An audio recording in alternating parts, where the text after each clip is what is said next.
What does Islam say about? We believe that this life is a test, and in order to test us, we have to be able to make the choices, to choose between good and evil. So we do believe that Allah has given us will, given us choice, but our will is only subject to His will. This means that nothing happens except that Allah allows it to happen. So we don't say it's free will. You didn't choose where you were born. You didn't choose the color of your skin. You didn't choose your height. But in matters that have to do with our salvation, like choosing to accept the truth or choosing to deny the truth, choosing to do bad or choosing to do evil, in these matters we have will. We choose to do these things. And Allah knows everything that is to happen, has happened, and will happen. But that does not mean that Allah makes you do these things or makes you choose these choices. You have life as a test, so you make these choices that determine whether you pass or fail the test. Think of it like this. If I can see into the future and see that the Minnesota Timberwolves win the playoffs, just because I have this knowledge does not mean that I got them there or I put them in that position. It just means that they worked hard,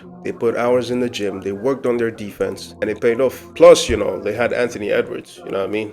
So really that's it. That's our position on free will. You can look it up. It's called compatibilism. So if this life is a test, then how do we know what is right and wrong? Because some people say, why do I have to follow a religion I know right and wrong? Well, first of all, what's right to you is only right to you. In another part of the world, this may be wrong. It may be frowned upon. It may even be punishable by death. Obviously, I'm not talking about the common stuff like don't kill, don't steal. Everybody knows that. It is part of our fitrah, our innate disposition that Allah has put inside of us. I'm talking about all the nuances like LGTV and, the rainbow man them. You go to the West and you see this as something that is okay. It's promoted. Sorry, I mean it's shoved down your throat. But if you go to somewhere like Uganda and you get caught practicing something like that, you will get put in the can. So this is all just your subjective morality. But when Allah, the all-knowing, the just one, the wise one, He tells you something is right or He tells you something is wrong, then this is the standard. This is what we go by. Because He created you. He knows you best. So He knows what is good for us and what is bad for us. That is objective morality, and that is what we live by. And that's it for this one. Assalamu alaikum.